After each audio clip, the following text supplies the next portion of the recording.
Weston Kirk, welcome to the Trap House. Thanks for having me, man. It's a Yeah. cool spot. If you ever want to rent this room, let me know. Just book it out on Airbnb. Yeah. That's actually what I was thinking. I was like, this would be really cool to get like a bunch of people that actually do videos and stuff Mhm. and just rent it out for the weekend. Do Yeah. some like vlog stuff, do some podcasts. I wouldn't rent it out for the weekend. I would rent it out during the week. During the That way, week? yeah, because it's way cheaper. And Okay. the weekends, I wouldn't say it's way cheaper, but it's probably 30% cheaper. Yeah. Well, I liked what you saw what you posted the other day on how much more you're getting for rent Mhm. on the short-term rental versus the long-term tenant. I was like, it's cool to see it, on paper versus just speculating. Yeah, there's more effort going on right now than a long-term rental. That's for sure. Mhm. Shannon was here trimming trees. Some of the stuff the tenants are supposed to take care of, but over here, you got to do it yourself. Yeah. Or you got to hire it out.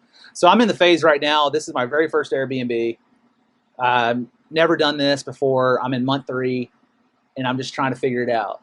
So I feel like I'm getting it figured out, and pretty soon my goal is to just shift this away from me Mm-hmm. and delegate this to somebody else, so that way my vision can be on something else. Yeah. If you're sitting here building your widget consistently, you're not building other widgets. Right. And other widgets can be fruitful. If you're okay with just the fruit you're producing on your widget, that's the definition of stalemate if I've ever heard of it. What are some problems you had on this, like starting the Airbnb out versus what you would face just traditionally landlording? Well, we've had the couch stabbed. We've had a tomcat piss all over the place. Oh man. We had a tree fall down during a stay, and we're like on day 90 here. Yeah. I feel like that's an expense a lot of people don't think about is the furnishing aspect Mm-hmm. because you own the furniture. So But I pull them out of flip houses, yeah. so I mean I don't really have to buy a lot of the stuff. In the studio, most of this stuff was bought. I think a table over there was actually that was bought too. Actually, I bought that from a friend. But the majority of the stuff in just this little room right here was bought, if not all of it. But inside the house, the couches, there's a dresser, there's a bed, the washer and dryer, the refrigerator. That's all just leftover stuff. Yeah. Is it hard to prove like if the tenant stabbed the couch? Yes. Is it really? Yeah, it's a whole bunch of this, and then you got to ask yourself, do you want the bad review for calling somebody out? Right. If you're small stack on the reviews, one bad review is going to just throw you the wrong way. And if you're trying to build a business, you kind of just have to hold your L. Right. So that's what I had to do. I'd rather, instead of pissing somebody off, I'd rather just give them a good feedback, let them give me a good feedback, give them a subliminal fuck you, and Yeah. Go with there. I like it. So tell me about yourself, Weston. Tell the people here on the gram. Yeah. So what do you want? Where do you want me to start? I don't care. Just anywhere. Who am I? Tell them what you do. Yeah, so I'm a realtor. I live in Frisco, Texas. I've been doing real estate for about 5 years. I met Ryan. I cold called him trying to get him as a client, and that didn't really happen as a client, but we found a way to have a mutually beneficial relationship elsewhere, which I think is pretty cool, And then, I don't know, I went to Texas State. That's why I started doing real estate. I've sold cars, done a lot of stuff in sales. I've never been on salary, just always been On the grind. Yeah. So it's I feel like it's starting to pay off pretty good, but it's like at first you just think about, man, I could have just took the safe route, been out on vacations with all my friends and having my retirement built up and all these things, but just focusing on like whatever you make, keep putting it back and trying to grow it some form of fashion, and as long as you double up, Mhm. double up again. Yeah. So tell us about your most major win that you've ever had in your realtor business. The biggest win. Biggest win. I think there's like I don't know. There's I feel like there's a few, but one of the I guess like maybe the biggest kind of breakthrough I maybe had was just doing my first kind of bigger deal. About I'd say about a year ago actually, I closed this 142 acre tract out in Commerce, Texas. And it was just these 3 guys that, called me, found me online, something like that. And I remember when they first reached out, I was like, I've had people before say, yeah, we're looking in the few million range. And then it's like you get your hopes up and then it doesn't pan out, or it takes, 9 months for to even hear from them again. And so then, you sold a 130 acre ranch? At 142. How much was the sales price?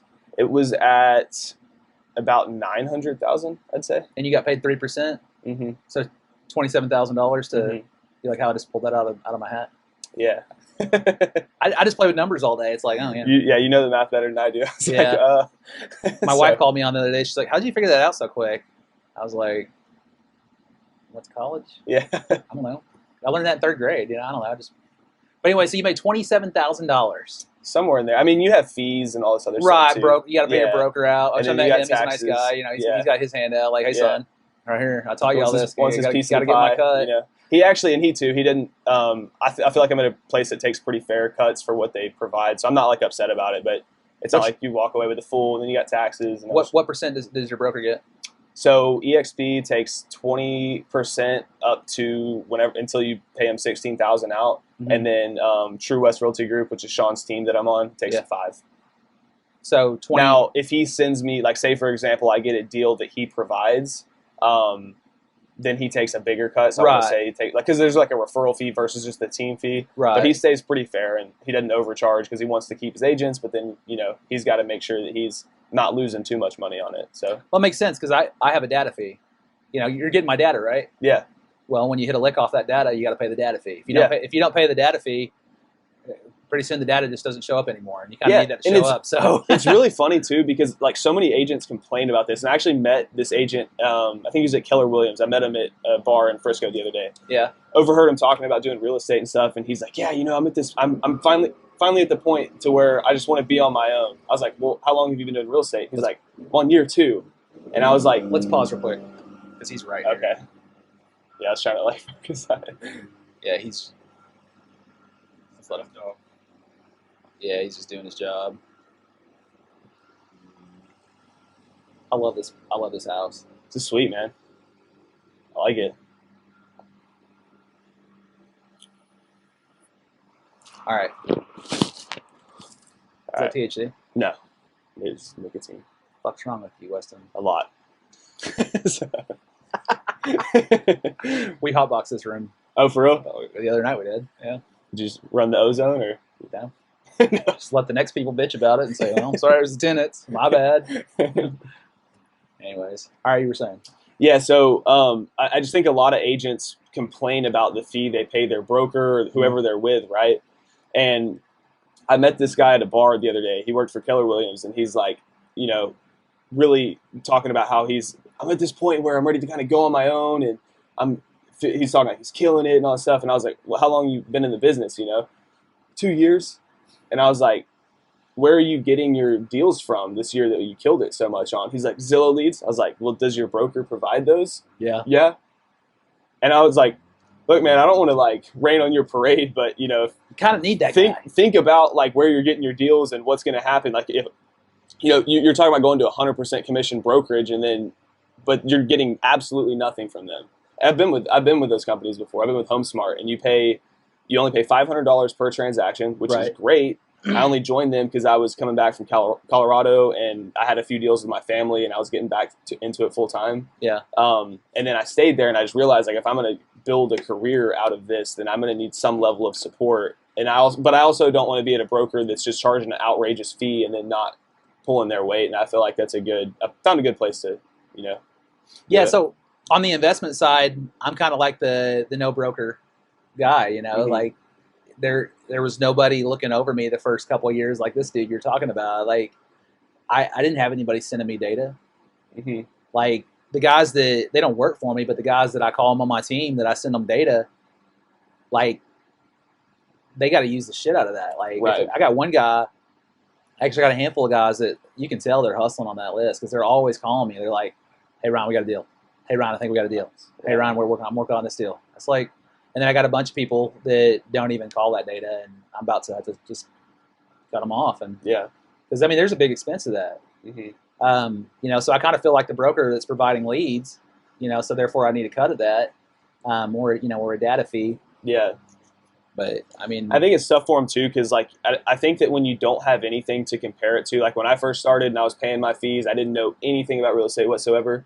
And all you see is just what the broker's taking at the end. And you're kind of used to maybe working a part-time or full-time job to where you just kind of show up and they pay you. So you just look at their cut and you're like, what the hell? Then when I switched to 100% and it's, Saturday night, you start to realize how much you don't know and you can't get a hold of anyone to help you through the contract. And then you just lose a deal because you want 100% of like nothing, so. Mm-hmm. That's kind of, I don't know. That's kind of my take on it. There might be a time where down the road, if you're competent enough, you could go 100%. Well, yeah, I mean that's the whole But purpose of having a mentor. You know, I mhm. mean I mentioned that before that a mentor, can help you fill out a contract. Yeah. Uh, Well, in the tough part about that, it may be different for like what you're in, like on the mentorship side. For me and Sean, it would be like it would just be tough because he's invested so much in me. I wouldn't, and he's cool with me like building my own team or doing my own thing. But I feel like to just totally leave, it would just be like even if I'm good, I would be totally good to do it. I just feel like it. I don't know. I'd be stabbing him in the back to some degree. Like we call that Kool-Aid. yeah, It's company Kool-Aid. I mean, have you ever like worked? You like ever worked a W-2 job? yeah. Not really. No. Well, I technically because like when I was in college, I did part-time jobs, which is W-2 tax, but Yeah, but it wasn't like salary. I mean, it was like moving companies and shit I like mean, that. walk into a Starbucks. So those Starbucks employees drinking the Kool-Aid? As far as like the Jonestown reference. Yeah, I mean, just are you drinking the Kool-Aid to stay around? Like when I worked for the Death Star, that Kool-Aid was Super Soaker 1000 down my fucking throat. Like drink this fucking Kool-Aid, and I just just Yeah. taking it, and it's Yeah. just like you didn't know no better. But when you start seeing your broker cut, it's a little bit easier to see versus your Mhm. W-2 job where they, you don't see the accounting, you I don't see see what, the yeah, you I don't see see what you're the saying. Yeah. you don't see the millions and millions of dollars these Fortune 500 companies bring in Mhm. and reinvest. I mean, you just don't see that, or Yeah. you don't really care to see it. But the I mean, I get it. The broker wants his cut. That's the whole point of having a brokerage, and that's his whole point for dumping his brain into you, so he can go Right. create new mini me's. Mhm. Why do I send out data to my guys so I can have a mini me? Right. I can only be in one place at one time, and if I can have 100 people doing what I do, and bring them up, eventually they're gonna leave. Just like you said, they're eventually gonna go say, hey, I'm good, bro. Thank you for everything you've done. Right. And it's hard. Mhm. It's a real hard conversation, isn't it? No, I mean I've seen people too that you like where Sean specifically, and I won't say names, but I've seen him help people, and he's there, and he's, you know what I mean, like it. Everyone gets frustrated with everyone. I get that, but I've seen him like pour out to a lot of people, and then they come up with some reason that he wronged them, and they're like, they go out Yeah. in flames, and it's like, that's something I don't really understand. But Well, I mean, it takes all walks of life to make a world. yeah, fair So, enough. Your biggest win was But I just think that would be tough on y'all's end if it's like you're given, like I would struggle with trusting people in that regard because it's like, man, like I feel like you get more people kind of do that than stick around and pay out good. So well. The thing is, here's the key to this business: is you make it so good where people don't want to leave. I mean, it's the honest to God truth. mm-hmm. 2 brains are better than 1. 100 brains are better than 1. And that's what a lot of these Fortune 500 companies do. They start stacking brains and think tanks, and then they have their own masterminds in the company. More Kool-Aid, Yeah. drink more Kool-Aid. Yeah. I mean, I remember just being in think tanks at the Death Star, and I mean, I don't use that shit anymore. I mean, maybe the skills, the personal skills and stuff that I learned in there, but now it's you're hunting yourself. Mm-hmm. You got to hunt if you want to eat. I mean, y'all can see I'm overweight, so clearly I'm getting the hunt done. Yeah. But if you want to eat in this business, you just got to hunt For sure. And if you're not good at hunting, you're going to eventually get hunting, or you're going to starve. And the people that starve have to go get jobs. Yeah, and I feel like that's the point we're in right now. At least in our field, I've seen a lot of people. A lot of people leaving the business. Yeah, I talked to a friend of mine last night that I haven't spoken to in probably, I don't know, 5 or 8 years. Grew up together, and I don't want to say too much on camera, but I kind of felt like he could do more. Mm-hmm. You know what I mean? Yeah. And some people, go out and make it happen, and some people really don't care to make it happen. For sure. Some people want to collect a monthly check or a weekly check, go home, drink Modelo. Yeah. For the weekend, get up on Monday and go do it again. For sure. But once you got that feeling inside, you just can't get rid of it. The burning feeling.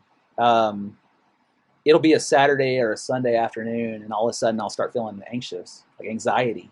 Mm-hmm. Why am I feeling anxiety? Well, it's because there's shit that can be done. Right. Like, why ain't this done? Why ain't that done? Ryan, it's a fucking weekend. Save it for Monday, you know? So I have that constant battle where I'm just trying to fight my anxiety just because there's so much things going on that could be continuously worked on. Yeah, it's hard to shut off. It's hard. It's very hard to shut it off. And once especially too, because your phone's probably just blowing up. Like you can't even hardly get your mind off it because right, someone's calling you about something that. But versus the new guy that his phone don't ring. Yeah. How do you get your phone to ring? You got a network. Mm-hmm. You got to build your business brick by brick. Business card, another business card, another business card. Hannah, my wife, she called me out. She's like, "Can you just not give somebody a business card?" I got them in my pocket right here. People make fun of me for wearing cargo shorts all the time, but I got a stack of business cards in my pocket at all times. That way, here you go. So brick by brick, you can build a business, and you can build a successful one as long as you get better and better and better as time progresses. I probably said this a couple times. It's just like a batting cage. Mm-hmm. Wait for the pitch. Swing, miss. Swing, miss. Struck out spinning, miss. And then all of a sudden, you get a foul ball. Well, I've never hit the ball before. You hit it. It just didn't go where you wanted. Yeah. And then next thing you know, you're hitting it again. Foul ball again. But, hey, what? Went down the right field line. And then you hit it again. Dings the foul pole. You know what I mean? It's just consistent being in a batter's box, and everything that's thrown at you is a pitch. A new person, it's a pitch. You talk to somebody brand new, it's a pitch. Somebody talks to you, it's a pitch. Your phone rings, it's a pitch. Are you swinging the bat? When my phone rings, it's the money line. I got to figure out how I can hit this ball out of the park. Sometimes you get a single, sometimes you get a home run, sometimes you get a foul ball, sometimes you strike out. But the key is to not strike out as much as you used to. I've struck out before. I've struck out with my words. I might have said something that I shouldn't have said. I'm not saying that's a bad thing, but what if you threw that dart a little bit differently? Mm-hmm. And that's the whole thing. Is just learning. One of the great baseball players of our time right now is Mike Trout. What's the other guy up there in New York? I don't really follow baseball. Aaron Judge. Aaron Judge, yes, that's right. The difference between Aaron Judge and me is definitely plate appearances. How many times has he been to the plate? And where did he start? Pee-wee? Junior high? Right. High school? College? And then all of a sudden he's in AAA ball or double A ball or single A ball all the way up to the bigs, Plate appearance. Batting cage. Right. Batting cage. I mean, that dude spent so many hours in the batting cage, it's ridiculous. But, you put Aaron Judge in this room on this exact same topic, he ain't got nothing for me. Yeah. I'm smoking him. Yeah. Aaron Judge can't do what I do in real estate. But Aaron Judge can definitely correct that ball out of the stadium. Yeah. So what else? I need to see what the hell's going on my phone here. Have you started a YouTube channel yet? No. You going to? I say I haven't. I've got a personal YouTube that I throw a few videos on. Like there's some concerts that I've recorded over the years. There's a few little subject to nuggets that I've thrown out there. I don't really work on YouTube that much. I probably should. You should. I think like most of the stuff you put out you don't even have to change it. It would just go on there well. Yeah.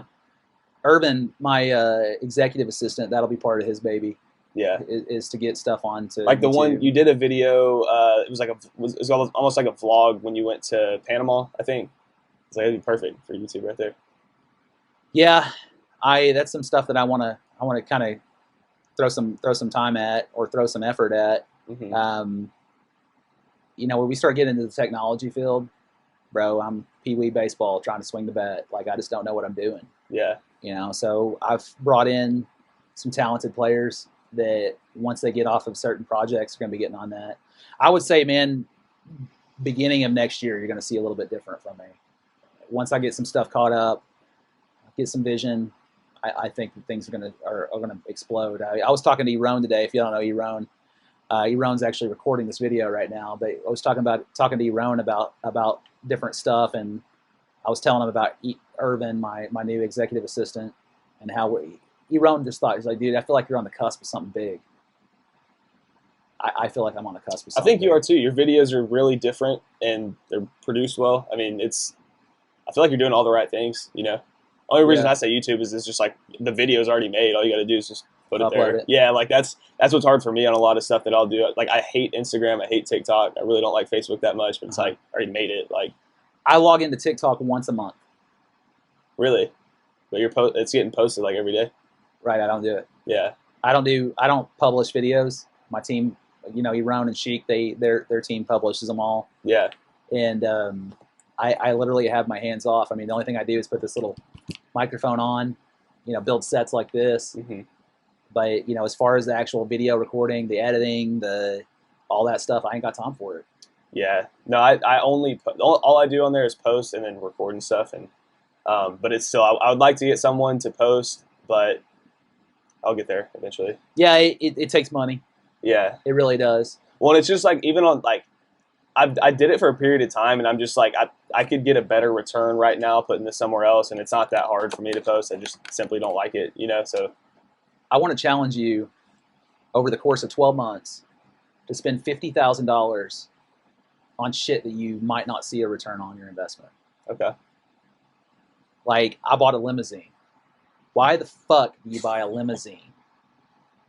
Because I want people to see me. yeah, And I want people to know that that's my limousine. it's not just any limousine. It's the landlord. It's the landlord. It's really Air Force. It's not Air Force Do you One. have It's the Trap Longhorns Force on One. it? No, I don't have. Okay. I don't have it. It's Trap Force One is what it is. So, my limousine was $12,500, and luckily I did a cash out refi to pay for it, and I have a tenant paying for it. But that's still $12,000 that went into that, plus some repairs and some maintenance and stuff like that. Mm-hmm. Videography. How much do you spend on videography every month? We're at about between 800 to 1,000. Triple that, quadruple that. Yeah, If you quadruple that, I'm not saying just throw money at it just to lose money, but beef up that effort. mm-hmm. I'm trying to think over the last 16 months how much I've spent on videography. I went to Panama. Like I was at the airport with Hannah, and I said, "Remember when we go on vacation and we didn't have to take a camera crew?" Like, I mean, it's kind of dumb. Do you like it better, or would you rather go without it? I will tell you, like I told Sheik, I can't afford not to pay you, Sheik. Yeah, I can't afford. But do you like enjoy it though? Love it. Yeah, I love it. It's why I enjoy it is the fruits of my labor, the fruits of my expenses are fat. Yeah. I threw 50 to 60,000 over a certain amount of time. I mean, as the time progresses, it gets bigger. But let's just say $50,000 in 1 year disappeared from my bank account. Limousines, videography, travel, and it's just like, when am I going to hit my ROI? Does it stress you out? It did for a while. Yeah. But I had faith. I had a lot of faith that what I was doing. Once again, I'm back in that batting cage. Swing and a miss, swing and a miss, swing and a miss. Yeah. Do this. Change this up. A good friend of mine, Nick Perry, you know that name? Sounds very familiar. He's the guy that brought me down to Panama to hang out with him. Okay. I met Nick in Houston after a speaking engagement. The speaking engagement total cost for me, Salisa, my wife, was $6,000, maybe $7,000. I met him in a speaking engagement. I paid $2,500 for 20 minutes of stage time and a microphone. I didn't have a presentation built because it was a last minute, cheap, hey, we got some vacancies, some people canceled, give us some money, we'll give you a microphone. So I'm like literally on my iPad building a presentation real quick. And I'm like, trying to listen to people, trying to take notes, but I'm really just building a presentation real quick for me the next day. But I went up there and killed it. Oh, yeah. And what did that get? That got a lot of looks. The looks turned into friends. Friendships turned into trips to Panama. Trips to Panama with other people maybe gives a perception that you are doing a lot. Mm-hmm. You know what I mean? Yeah. So I would say part of that big sum of money that I spent on just me, the ROI is there. Yeah.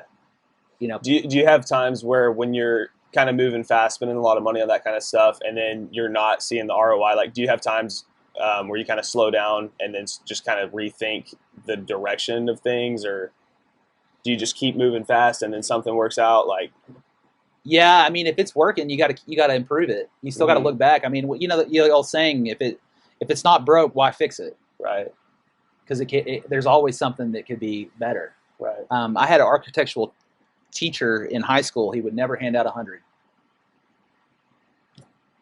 Why can't I get 100? yeah, Why is it always a 99? And he's like, you see these eraser marks? Because I mean, I'm talking like real thin paper and drafting, and I got T squares and rulers and he's ruling the aesthetics special of the paper. pencils. Yeah, this is 25 years ago, and I got all this drafting stuff that I've been doing in this class, and the best grade you could get was a 99. And it's just like he's like, dude, you use the eraser at least once, and the eraser marks are going to make the paper imperfect, so therefore your grade is imperfect. So there's always some. I mean, even if you got Yeah, this beautiful set of plans that you hand wrote, I mean, I'm talking like lines and straight. I mean, like right, beautiful blueprints that are on pen and paper or pencil and paper. 99, because the computer can spit it out at 100, yeah. but you can't be perfect. But I'm saying, like, I guess, do you slow down on, like, I guess for me, like, I'll slow down on what I'm actually putting out and producing sometimes to kind of just, and it sucks because it gives me that anxiety you're kind of talking about, where it's like I'm not doing shit, but at the same time I don't just want to keep running fast in the wrong Well, if you're talking about area. videography, your dog shit videos are going to get dog shit views. Right. The really good videos will get more views. Hmm. If I just look at this camera and say the word China, I'm going to get more views. If I look at this camera and I start using minority countries like Mexico, Honduras, Guatemala, Nicaragua, Panama, Costa Rica, you're going to get more views. Yeah. Believe it or not. China, if you mention China, you get more views.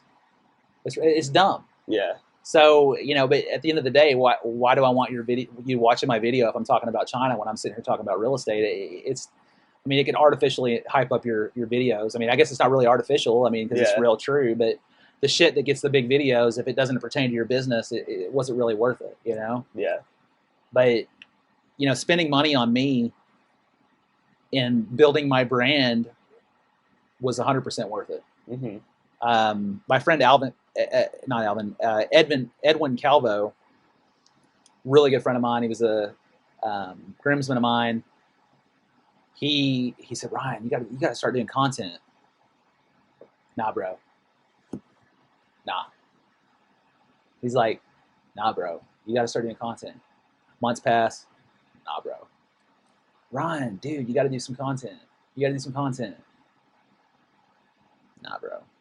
But he just kept pushing on me, and finally, I got to I was down in San Antonio, and I sent a text to Sheik and said, "Hey, I'm having a meeting at a restaurant. Would you come just photo it? Just shoot photos. That's it."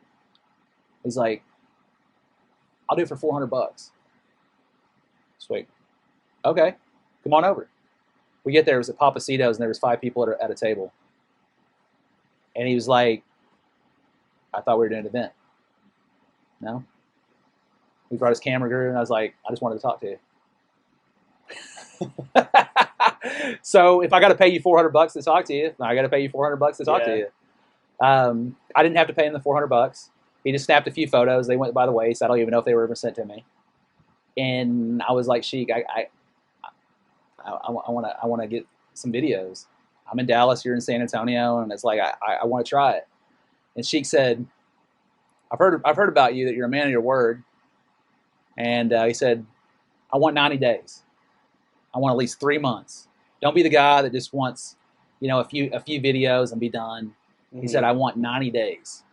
You got to give me at least 90 days of your business and your money if you want me to do this. And I said, done. And looking back, I'm not going to say the amount, but it was a substantial amount. And it was faith. It was faith. Hmm. 3 months in, I could, at the end of my 90 days, I could start to feel it. You know what I mean? I could start to feel the oven heat up a little bit. Mm-hmm. It wasn't blazing hot. It definitely wasn't ready to cook anything in it, but I could feel the temperature rising. Mm-hmm. You walk into a room, everybody knows you. You walk into another room and you don't know anybody, but everybody knows you. Yeah. And as that grows, next thing you know, you're speaking at conferences that you don't even know how to pronounce the name. Like I spoke at a conference the other day. It's something about Hispanics and realtors, and I'm white as fuck. Huh. You know, and it just starts to snowball. Yeah. It really does. It starts to snowball. I mean, I just got a message from Donovan Ruffin. Hey, you want to attend a mastermind in Atlanta on your birthday? Let me ask my wife. But yeah, I've never been to Atlanta, Georgia. I would love to go to Atlanta, Georgia with friends like Donovan Ruffin. You know who Donovan Ruffin is? Mm-hmm. You need to know who Donovan Ruffin is. You know, I hope this shows up on the reels. But Donnie, he's the owner of Equity Cash Offer. He is the textbook definition of what you want to be in this life. Textbook to a T. He's a dad. He's a business owner. He don't give a fuck a lot of stuff that doesn't need to give a fuck, but he gives a fuck on the right things.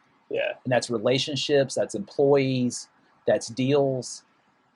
And you know, I'm hesitant to use the M word, but I mean, there's no exchange of monetary for his services. It's more of let's do some deals, and that's how we all get paid is through deals. But I want to use the M word, mentor, but I really just want to use the F word, friend. Nick Perry, same thing. I thought he was going to end up being maybe a mentor. My problem is I fuck up mentors and they become friends. And so there's never ever some exchange there. It's like, yeah, Ryan, you're good, bro. Like let's just chill. Yeah. But different people give you different nuggets to better your business. For sure. You know, why is Donnie inviting me to Atlanta? Because I bring value. Mm-hmm. And he wants that value brought for whoever the setting is, and I'll figure out more of that later. But it's kind of cool that Donnie just here invited me to go to Atlanta. It's awesome. Yeah, but getting your name out there is kind of after you've built some business brick by brick. You need to go do a few wholesale deals. You need to go buy a few wholesale deals. Mm-hmm. You need to go exchange handshakes here and there. And then after you've walked the walk a little bit, then it's okay to start talking about it a little bit more. Yeah. You know who Celisa Irizarry is? You're going to know who Celisa Irizarry is today. Okay. Celisa Irizarry is one of my really, really good friends. She's one of my really good friends of my wife's. We travel together. We go to meetups together. We go to paid seminars together. Is that the best thing that, you know, when we travel to masterminds and stuff like that? And you're going to start seeing some ridiculous stuff from her starting probably today. Okay. So Celisa has started the walk. She's walked the walk. She's done deals. She's lost money. She's made home runs. You name it, she's just about done it in the last 2 years. I think we've been working together for a little over 2 years now. And now it's time to get her name out there. Now it's time to blow up. Mm-hmm. So we're going to do that. Sheik and Iran have picked up that contract for her, and you're going to start seeing her just come out swinging. And, you know, am I a subordinate to her? No. We share a common business. We share a couple of common businesses, believe it or not. Mm-hmm. I'm no different than her. She just knows I got a tremendous amount more clout, I guess, a tremendous amount more experience. Mm-hmm. And I've rubbed off on her, and I can't wait to see what she does over the next 2 years to 3 years after she spent 2 years doing this. Yeah. You know, I want to challenge you, Weston, to kind of change your mindset up too. Okay. You know, you're doing transactional stuff, and how old are you? You're in your 20s, right? Yeah, I just turned 28. You just turned 28, so you're doing transactional stuff. What happens when the transactions stop? Your paycheck stops, right? I mean, what do you mean by that? That's just like assuming they stop, right? Like, well, I mean, you're getting referral business. You're getting repeat business. to a degree. I mean, I have a pretty good prospecting system, like that. I mean, even right now is a good example. Like, there's a lot of people going out of the business, and this is the most busy I've ever been. And there's a lot of things that I've noticed, and it's like, okay, at least like I know that this system works, and I think it's as much as like, yeah, if I turn the gas off, then we'll stop doing transactions. But like, I literally, I just don't even think the way things are kind of moving, and I've had it set up for the past 3 to 5 years. Like, I could probably turn the gas off for 6 months to a year, and I'll still have this stuff coming in just based on what. I don't know. It's they have. Let's say a rubber band effect, people call it, or whatever it is. It's like, yeah, So if I removed your voice box, how fucked would you be? I'd be. I mean, everybody's a bit fucked there. Yeah, everybody's gonna be fucked up. But I'm just talking about the income streams. Yeah. If you remove my voice box right now, I could survive. Okay. I could survive. I have built such a base of recurring revenue that comes in like clockwork, most of it. I see where you're going, yeah. That I could literally retire. So my challenge to you, Weston, the realtor that who's on the come up, you're on the rise. I mean, if you're not risen, is to challenge you where your money works for you while you sleep. My grandfather taught me that at a young age. Yeah. You need to get your money working for you while you sleep. And then once you figure out how to get your money working for you while you sleep, I want you to figure out how to get my money working for you while you sleep. Yeah. How you can get your boss's money working for you, your friend, your mom, your colleague, your prospect. How can you get their money working for you while you sleep? Yeah. And I feel like I'm on the path, right? Like I'm just getting to a point where I'm trying to make it work for me while I'm awake, Yeah. So then I feel like once we get those 12, 15 hours, 16 hours, whatever it is, like then we'll start. Like I do want to get into the investing side, but like right now it's just I'm so focused on, because we've been in this kind of market since I'd say at least 2020, that's like everyone can just kind of come in, you're going to do well. And a lot of the money that I've spent, I've seen a lot of realtors when it was a booming market, they may have sold more than me, and then they take that money they're making from commission. White Lexus, white Mercedes. Yeah, well, yeah, and they put it into. I'll even go as far as saying they'll put that little commission they get from the 1 year into a flip house or a boob job. Or a boob job, yeah. Shots fired, realtors. I wish there were more boob jobs than flip houses being bought, but it is what it is, It's the world we live in. So, and I'm not saying it's a bad move to go buy a flip house, but if I'm a realtor and I'm trying to be a realtor full time, I'd much rather take that and put it into software or getting VAs, kind of like what we've talked about, or whatever it is that's going to grow my business. Because when this slows down, then there's going to be a lot of people like, shit, the Zillow leads aren't coming in like they were when the rates were 2%. Yeah, I got a better plan. This house we're sitting in, I paid $73,500. I wouldn't take $273,500. You were saying? Yeah. You were saying? You see what I'm saying? Yeah, I mean, like, you got to have some of that. I'm not saying turn your shit off. I'm just saying, park some money. I guess what I'm saying is, and I have it's not like I'm just not preparing for, I'm not putting it anywhere, but it's just I feel like I'm at a phase to where I'm more focused on being active with it, on what I'm trying to do, because I'm just not at the point where it's like if I go take a substantial amount of money and put it into real estate where I'm at, that's gonna limit what I'm actually is making me the income that I've been spending the last 5 years trying to get that consistent growing system and processes is what you need right now. And and I'm just in the phase of growing that and getting it right before I start putting my mind on something else. Because I just don't personally. It's I know if I had I don't know, I know, and at some point you've got to kind of jump and say okay, I'm just going to start allocating focus and resources to this thing. But I don't know, I'm definitely not fully there yet. But I feel like I'm on the way, and I don't know. Systems and processes is what you need. Do you have virtual assistants calling for you yet? How are they doing? Not really as good as you. Not as good as you. Better. They're better than you because of the consistency. Yeah, they're not burnt out. Right. They're built to do that shit. I don't get it. They don't get burnt out. You can tell them to go fuck themselves. They're gonna go fuck themselves real quick, and they'll be back on the next call. Be right back. Yeah. Let me go fuck myself. I will be right back. Yeah. And they go fuck themselves, and they come right back, and they just keep doing it. They keep going. They're fucking machines. Yeah, they are. I mean, I was talking in a different call or different setting where we employ some of the finest people from around the world. We had the Trap House Superstar over here earlier, up there cutting trees. He's from Micronesia. He's really good at what he does. Yeah. Filipinos are really good at making phone calls. They are. And yeah, and the thing about it too, right, is this is what I was kind of saying when that's one of the examples I'm saying, like, try to get your money working for me when I'm awake. Like, that's one of the things. It's like when so let's say, for example, if I sat down to, what's today, Tuesday? Yeah. If I sit down Tuesday, Wednesday, Thursday, Friday, and then next Monday, Tuesday, whatever, and I do those calls myself, I'll be busy as shit next week. I'm going to have appointments nonstop.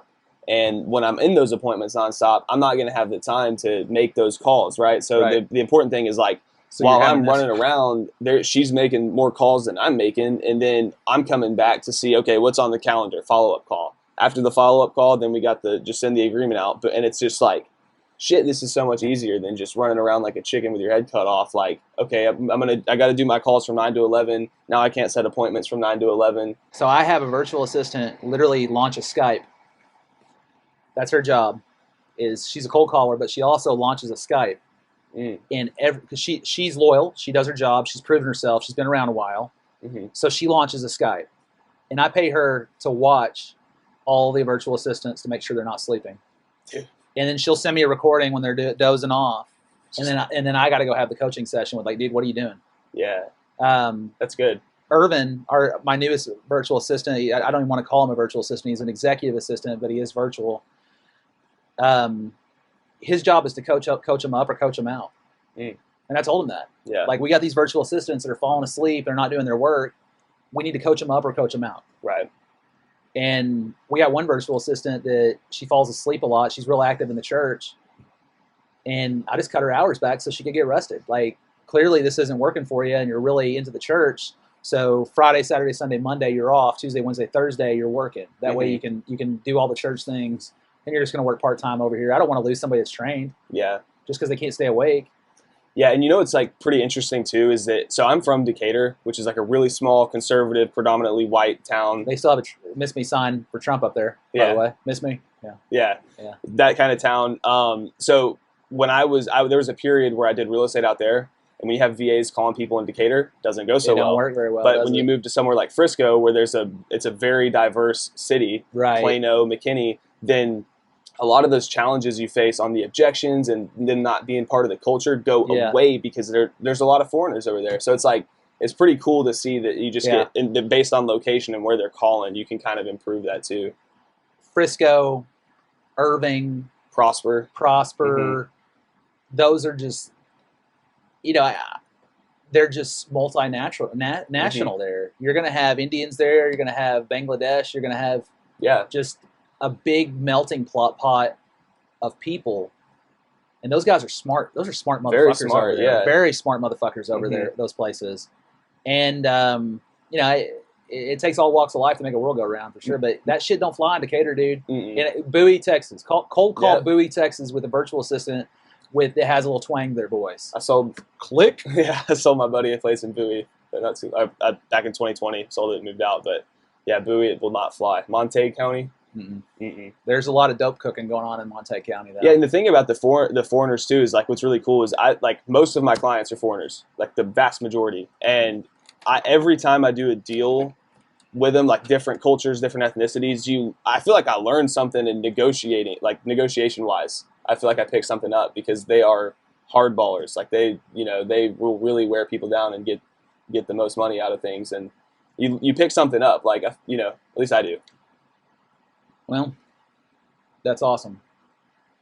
That really is. I mean, you got to learn to work with other nationalities in this world. I mean, you go back to Decatur, roll it back to 20 years ago, go back to my hometown, Amarillo, 20 years ago. The mindset, I mean, I left 20 years ago, so that's why I have to say that. But the mindset over there, foreigners calling on the landlines back in the day, click. Yeah, just junk caller. There's the junk caller, Grandpa says. And it's the better your English, the more successful you're going to be if you're carpet bombing the state of Texas like I am. My callers, their English is perfect. Yeah, because I don't hire them if their English isn't perfect or real close to it. Yeah, and mine are pretty good too. Because again, like, it's different when they're doing other tasks, but when they're calling people and then they're using my name, it's like, all right, like, what? I make them send the voice recordings. I listen to them all, and then I look at how quickly they respond before I bring them on. Like, if they're going to take forever to respond and they want the job, they're going to take way longer to respond when I need something done from them. So The ones that don't have the good English accents, they're still good people. Don't get me wrong. Those are the people that you just have them doing typing. Mm-hmm. Just they're doing data work. Yeah, You data know, entry. data entry, Mm-hmm. programming this, programming that, doing this, doing that. It's okay to have bad English. Yeah. But if you're customer facing, I need some really good English because I would hate to spend money on skip tracing, data, dialers, and then your salary only for you to suck because your English sucks. I mean, why would I spend all that money if you suck, you know? That's one of the tough parts too is with calling. That's the most, at least from what I've ran into with VAs, that's been the most expensive one because they have a premium for the good English voice, you know? Yeah. I don't know if you run into the same thing, but it's like you have to pay more for that, Right. but it's the most worth it one to me. It's the only one that it's like I'm getting money back from this one for sure. Like my good virtual assistants are somewhere between $6 and $8 an hour. Mm-hmm. When I say good, I mean good English. Yeah, and good with the American culture, or at least they're trying, you know. But the ones that really are not good at American talking, they're the ones that are pulling data. They're the ones that are skipping data. They're the ones that are sending data over to my team, and those guys we can replace them pretty easy, and they're about $4 an hour. Mm-hmm. I've got to go to the bathroom, guys. Let's take a break. So, like, I don't care if it's my breath stinks. I don't care if it's because I wore the same shorts all week, dude. Like, I don't give a fuck as long as you're talking about me. Because here's the thing, right? Is like you have like I'm under the assumption that like it doesn't matter what the fuck you do. Me and my buddy spent 3 hours on the phone last night talking about half of it, literally like Joel Osteen, perfect example. When he didn't let the homeless people into his church, his net worth went up. Well, one, I bet. But you have all these people. Now, my mom was friends with them growing up from Houston, knows them well. So I've been to their church. I think he's a solid dude. I've heard a lot of good stories about him, giving back to the community, X, Y, Z. Like, you have all of these people, because I'd have these conversations in real life, and people would be like, what a piece of shit. Like, he's not letting people in, blah, blah, blah. Everyone online commenting, like, probably, like, on their mom's fucking couch, like, fuck Joel Osteen, all this kind of stuff. You can't, like, think about, like, man, like, name someone who's done more good for more. Jesus. Name one. Sure. Yeah, okay, fair enough. Name two. No, but God. Okay, fair. Name three. Yeah. Moses. But like, I'm just looking at it like, all right, like, my track record on like doing people right ain't nearly as good as Mr. Osteen over here. Right. And the fact of like, it just let me know, like, no matter what you do, how good of a life you live, how well you do by people. Half the people saying he's a piece of shit, like, name one good thing they've done for Houston. Like, you know what I mean? Like, it's like, name one thing they've done, and he's done countless that nobody, they're waiting for the time that's like, but I think that what I'm saying is there's a set amount of people always going to come at you, no matter what you do. Good, bad, whatever. They fucking hate you. They're going to fucking come at you. They want to tear apart everything you're doing. And then there's a group of people that are just like, fuck yeah, like, I like this guy. And then when they hear someone, like, talking bad about him, same with Trump, same with Osteen, anyone like a public figure. When the other, like, it makes the people that support you sit back and think, so they can come up with like a defense of like, why do I like this guy? And then it makes that kind of like why they like you deeper, because it's like you're forced to like, okay, should I be on the side of like maybe he is a piece of shit, or do I double down on my stance? And every time you go through those, it, like, the people that support you more because they just keep doubling down on like, you know. I don't think that I have a lot of haters, to be honest. Dude, can I tell you a story? I'd love to hear I don't think you get like easily offended. I don't. I like, knowing this isn't long form, you can cut it out if you don't. So I went to a networking event in Addison, maybe 6 months back, and I met a guy who does a lot of flipping, and it was right after I met you. And I was like talking you up. I was like, I was pumped because I was like, this dude, like, I mean, you're a good guy to know. So I was like, you bring up someone that's. Oh, I know, this is gonna be bad. I can. Yeah. Oh, I hate that piece of shit guy. Yeah. So. That's right. Keep talking about me. Yeah. No big deal. So I'm talking to him, and I bring your name up. I'm like, like Ryan Jackson, and he kind of like, And I was like, what's the face for? Like, because you barely knew me. Yeah, I barely knew you, and you were hard on me, and I still was like, I like this guy. Like, it was just like. I had a reason that I probably could have found this. Like, man, the guy's an asshole. Like, he said. Yeah. But anyways, he was like, I mean, like, let me preface by saying this guy probably doesn't do fucking a quarter of what you do. But he was like, yeah, he thinks like highly of himself. Yada yada. I was like, that's why I fucking like him. It's like when you're gonna go out and go about shit. Like, I like to me, the biggest red flag is people that like act like they don't fuck with themselves or they don't want to. If you don't like yourself so much, why the fuck are you talking about yourself in every conversation? That's what most people do. And like, but when someone's better at it than you, they're always. But like, it was one of those examples of like, I heard him out because I didn't know you that well at the time. I was like, do you have any like reasons? Like, you fuck anybody over? He had no reasons. It was just that he kind of like. He just made some shit. He does better. He does it better than me. Exactly. He just does it better like, than me. If you're one of those people that's sitting there ripping on people like that, I promise you, the person on the other side is going to sit there and say like, unless you give me a real reason, you're fucking jealous. That's what, like, you know. The one thing that I would like to get out here based on that is I don't do people dirty, because if I did, my name would be trash. Yeah. But I will tell you this. And you're a living, breathing example of this. And this is a fault that I've had for a long, long time. Yeah. When you first meet me, you don't like me. I don't think that's a fault, though, dude. Like, I think that... But you give me 10 minutes, it's a different story. For sure. And I also think that people that get offended out the gate like that are people you don't want shit to do with anyways. Because if they... Like, I think there's a saying that says it a lot better. It's like paraphrase. But, like, I'd much rather people dislike me up front, because we're going to be much closer over time if you can get through that fucking storm the initial, like, because like we're both kind of give that a lot of, you're more like, I think more so than me. Direct. But yeah, and I think more so even, I'm more like that in my personal life than I am maybe on camera and for social media and shit, and you're just kind of the same in both. Yeah. You know?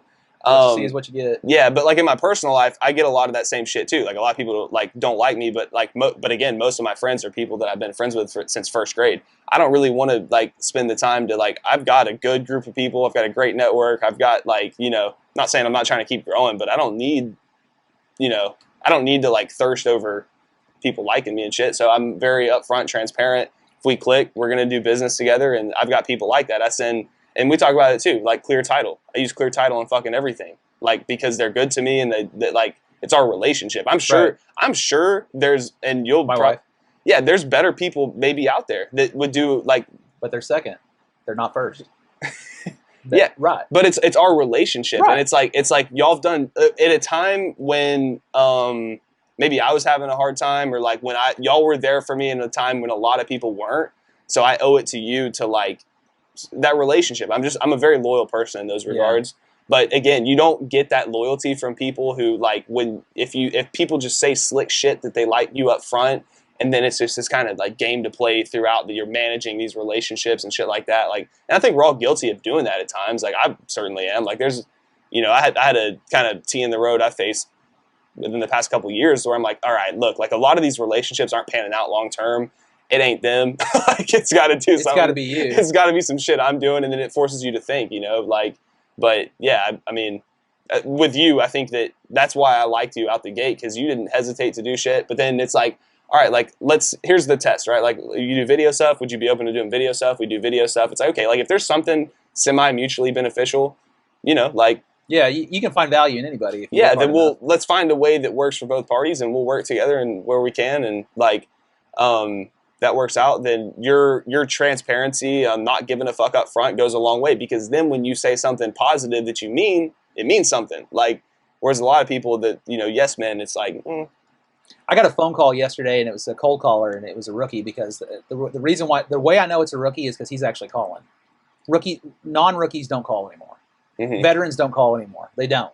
A veteran does not get on the dialer anymore. I'm just saying they don't. Yeah. Especially a serious veteran, because they don't have time for it. They got to have the people overseas doing it and stuff like that. But anyways, this guy cold calls me, and he says, "Hey, I was just calling about that house on Rose."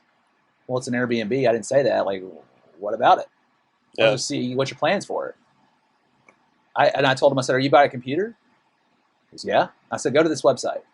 I go, www.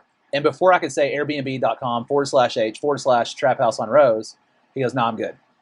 Yeah. No, I'm good. That's it. Like, are you serious? No, I'm good.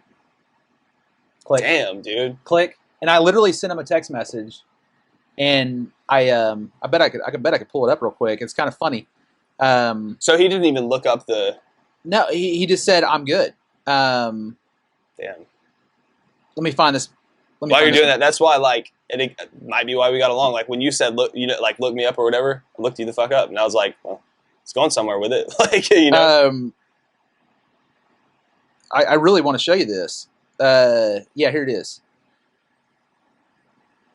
I dropped him an album cover because he hung up on me, and I sent the laughing faces, and I said, "You won't be in this business long like that. Get a VA, bro."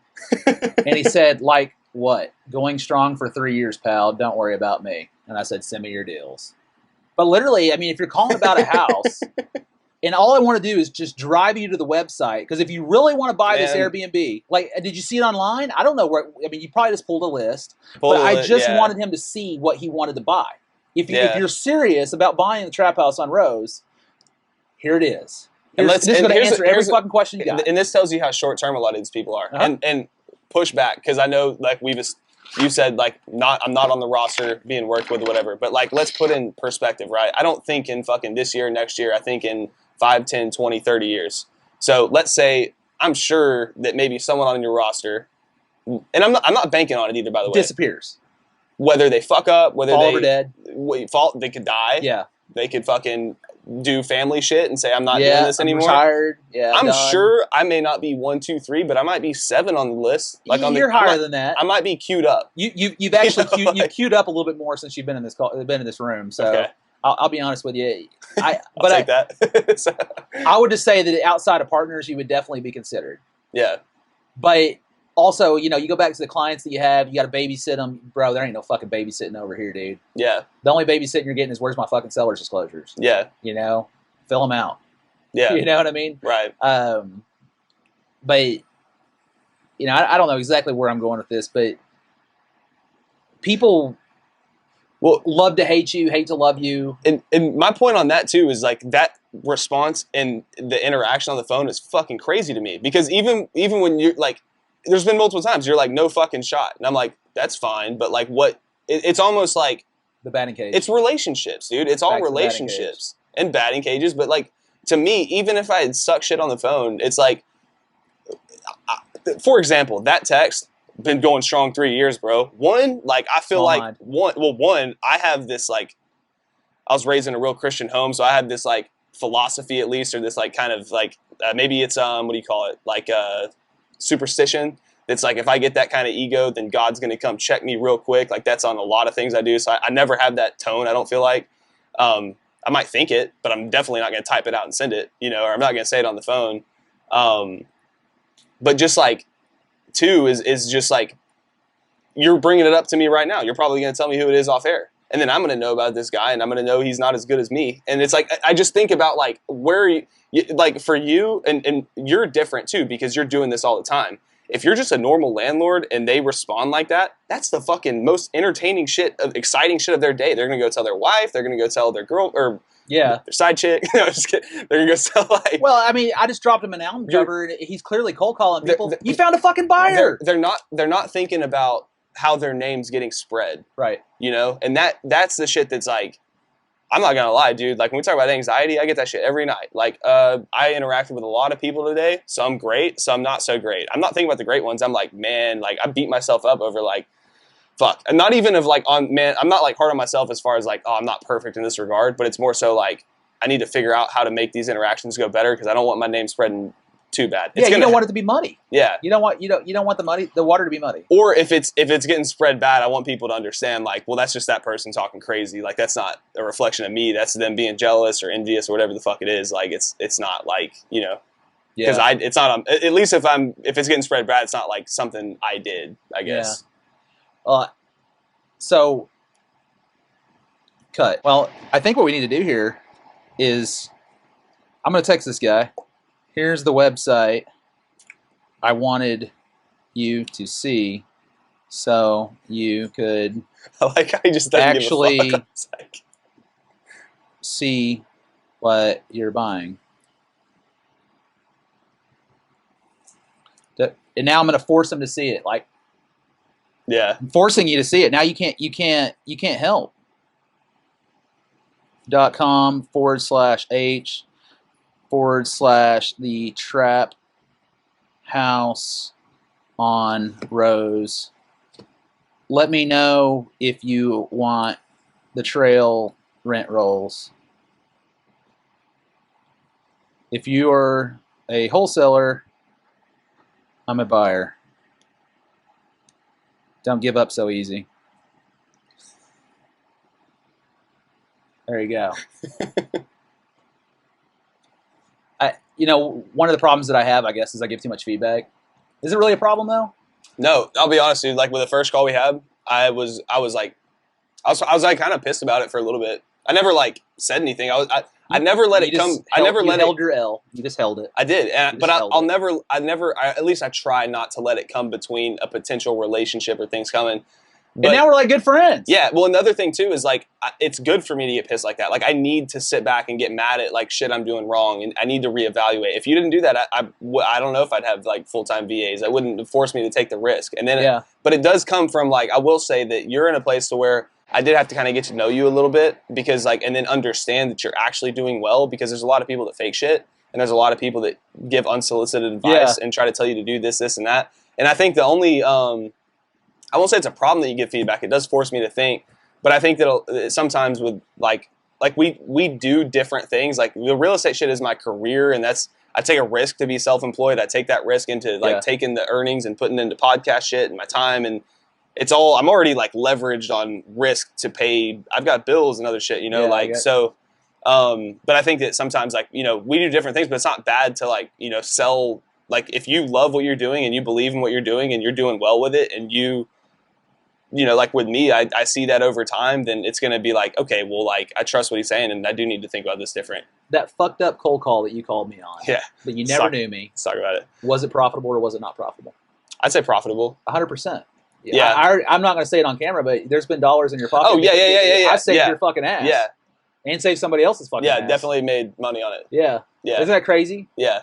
Like, I mean, I guess I can go ahead and say it. I don't want to say too much details, but you had a client that needed money, pretty much, and you had a client that got done dirty at the finish line, and you needed somebody that could perform and help somebody out. And I'm not going to say any names, but the problem was resolved, and it just took a big fat wad of cash to take care of that. And I was able to point you in the right direction, which got your deal done. Did which then got you a commission. So your cold call patted your wallet a little bit, patted your mentee's wallet a little bit, and also got a family a fucking house. And Yeah, and the other thing too that again, like that I just don't think crosses a lot of people's mind, which blows my fucking mind. Like it's at least it's like if this is your career, like that text. Why it's so crazy to me is like if you are owning multiple properties, like I want to be on good standing with you. I sell properties. You may not list your shit with me, but you know people who do. You own a lot of shit. Mm-hmm. Your network is that.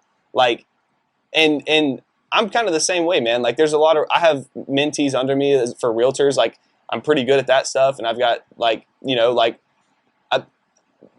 I don't know, man. Like you have to like shoot people straight, and you have to watch it. Like they have to like take it right, And if they don't take it right, they're not going to last long. Like you have to like take criticism right. I'm not saying that you have to feel good about it. Like you don't have to like love getting shit talked and getting kicked and shit. Like you're not supposed to like it. Your network is your net worth, though. Yeah, and if you build a network of people who just are yes men or whatever, and they don't point out your blind spots, and they don't like they're probably not good. You probably need another network. Like you need people that are going to check you all the fucking time, but it's not enjoyable. It's not. Like it's not like being humble is not fun. No.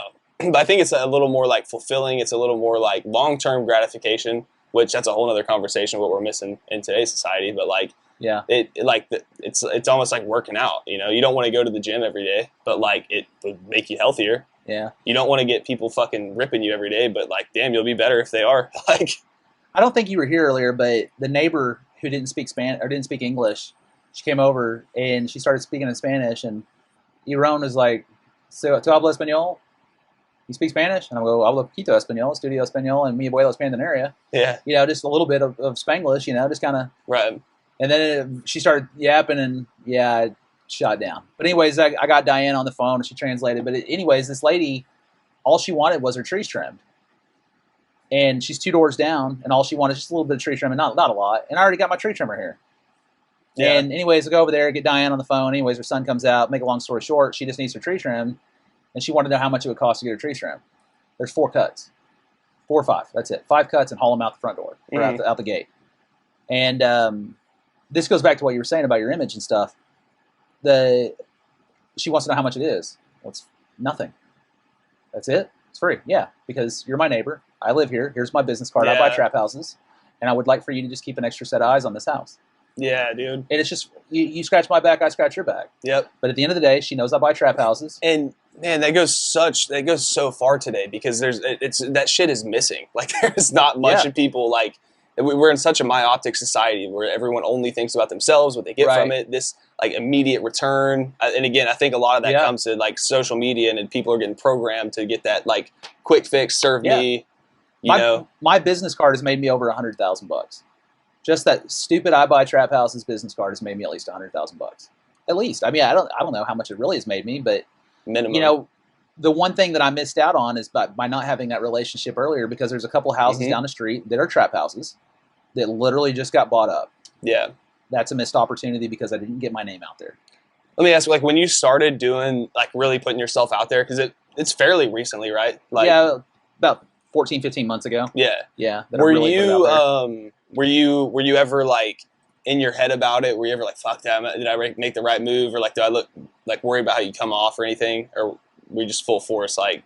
No, I mean, to be honest with you, I've been building a brand since I left the Death Star. When I got a job at my broker-dealer I won't name, I was a financial advisor, but when I first walked in the door, they told me you just got to meet people. So my social media account, I didn't even have an Instagram at the time. I just had a Facebook, had about 200 to 300 friends. You know, high school friends, people at work, you know, it's just casual. Well, since I took that job, I went on an adding spree. Add. And next thing you know, people are adding me, and then it just starts kind of ballooning where people all of a sudden want to add you, and you know, friends of friends, and it's like, then you got to go back, and it's like you just went on an adding spree for the mere sake of an adding spree, and then you got crazies on here, and I got to get rid of this guy, get rid of this girl, whatever. Okay, now scale it back. Let's get some free ones, and then you start improving your network. You know, Facebook only lets you have 5,000 friends. So I have to defriend somebody that brings no fucking value, so that way I can add somebody like yourself that adds value. Yeah.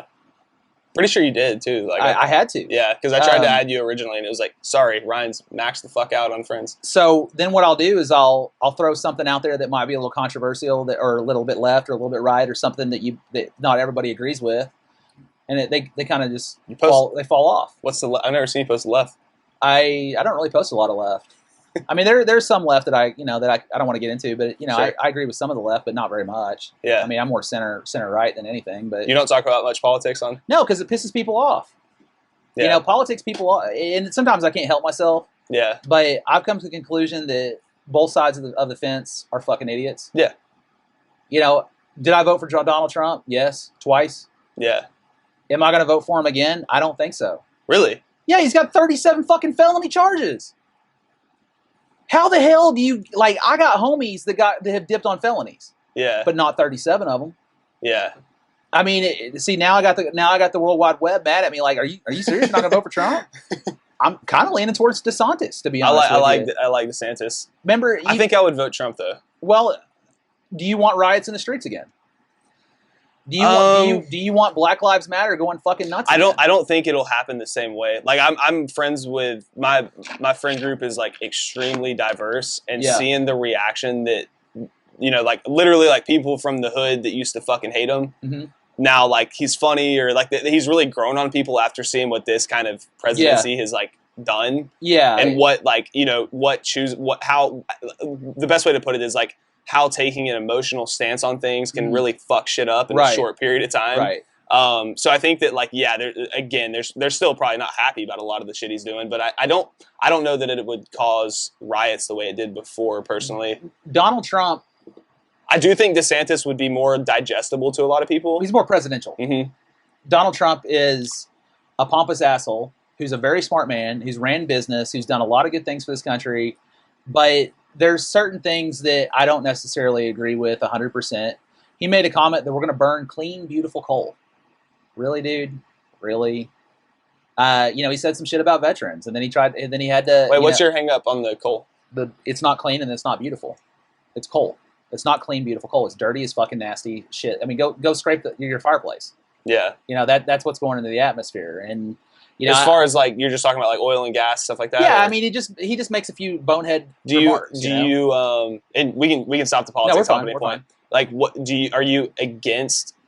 Like, are you on the electric car train, or because I mean, you got the caddies. Like, I drive my real prized vehicle that has value is not a 93. It's a 2016 F-250. Yeah. It's been tuned and deleted. You know, it's going to roll some coal. Yeah. It really is. So am I sitting here telling you that I'm a, climate evangelist? No, I'm not. Yeah. But I do know when you put black stuff in the atmosphere, it does tend to put a dome on it, and that could cause some global warming. It could cause some extra heat. And at the end of the day, it's really just not good to breathe. You know what I mean? Because when I stand behind my F-250 hooking up a trailer, like it's intoxicating. It really is. It's not good for you. Man, I don't know. The thing I'm hung up on right now is how much they're pushing electric vehicles. And I'll go just a little conspiracy, not too much. But like, if you go back to the COVID days, like imagine if they have already put these regulations in to where their electric cars kind of controlled by the central database. They can do updates, they can shut it down, whatever the fuck they want to do. So if they're like, we don't want people leaving, you're not fucking leaving, we're shutting the cars down. I agree. The reason I'm hung up on it is the fact of, I don't know if you've heard much about carbon capture, but like that's a real thing that sucks the pollution out of the air.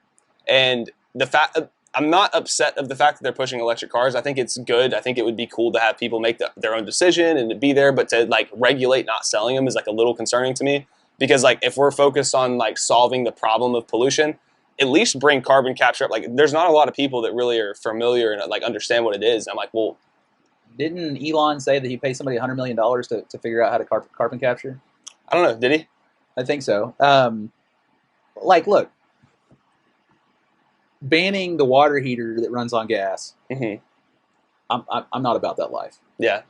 Banning my stove because it runs on gas. That's going up in like the Northeast right now, right? It's in conversation. Yeah, I mean, I'm not really interested in giving up my gas stove. Mm-hmm.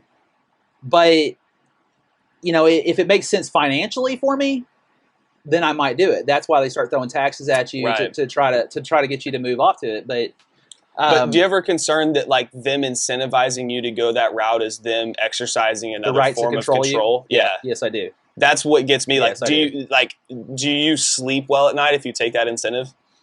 The control thing. First of all, you're not going to control Ryan Jackson very well. I don't think so either. Look, a country boy is going to survive. Yeah.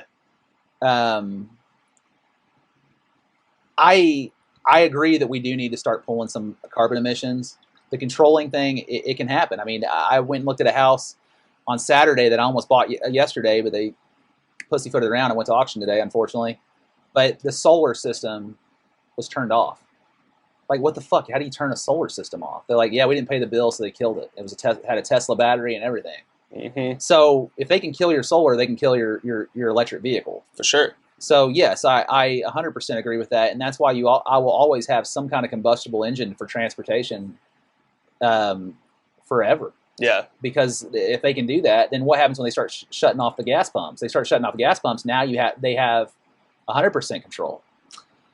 Yeah, and that's what and I think the short term effect that I'm concerned about, because I like to fish, I like to do all the outdoor stuff like 4-wheelers, shit like that, and it's like those still are going to be gas. So what happens to those things if we start? The other thing is like even if you don't fully shut it down, like it's going to be so fucking expensive that no one can afford to do stuff that really is like I don't know, almost feels like our right, like it's I mean they're saying that this is the hottest summer on record ever. Yeah. I mean, it's pretty damn hot. Is that concerning? That is, yeah. So a little bit. I'm a little concerned about it. It might just be a hot summer. 2018 was a really hot summer. Mm-hmm. Extremely hot summer, but the summers in between were really hot summers too. Are we talking a difference of a couple degrees? I mean, is it killing the coral because it's a couple degrees? I think it's hard to pinpoint it though, right? Because like I just don't understand really how the world ages over time and shit too. Like maybe we just move closer to the sun. Like I don't know. Like ice age. Yeah. I mean, there's an ice age. Can we have another ice age? Probably. Yeah. Like I mean, it's I don't know. I don't deny that I think that it is getting a little hotter and shit like that, but it's like, man, I don't know. Like, I think that the solutions to them should take a lot of time to figure out, because like we got to figure out what the fuck's causing it, before we start like giving people the power or control to just shut us down. Like because that's crazy to me, man. I had a real problem with the way they went about it in 2020. I try to refrain from the words because platforms don't like it. But the other day, and he says Greg Abbott's one of the best governors in the country, and he is. He is one of the best governors in the country. But here's my asterisk. He shut us down. Yeah. He shut us down. And I wasn't really happy about that. DeSantis handled it well, like the best. Yeah, I think he did. I mean, I think even he shut it down because everybody was shutting down. But, at the end of the day, these governors, they have a state to run, but they also, like, how many of those guys were in the last pandemic? Mm-hmm. None. Yeah. It was 100 years ago. Yeah. So how do you take a modern world through a pandemic that we've never been through before? Right. So it's a whole bunch of I just don't know. I hope I'm making the right decision. Another thing too that I liked about DeSantis over Abbott, not to say that Abbott doesn't care about these issues, but when DeSantis made it very clear about how the borders are being weak, there's Chinese shell companies that are buying up American soil and taking our country is getting taken out from under itself. I'm not saying Abbott didn't care about those things, but I like the way it's a good stance for him as a potential president, because of he made people very aware of it. And I wish that Abbott would have been a little more out there about some of those issues because it's important, Yeah. Guys, can we take a 5-minute break? Yeah, let's do that.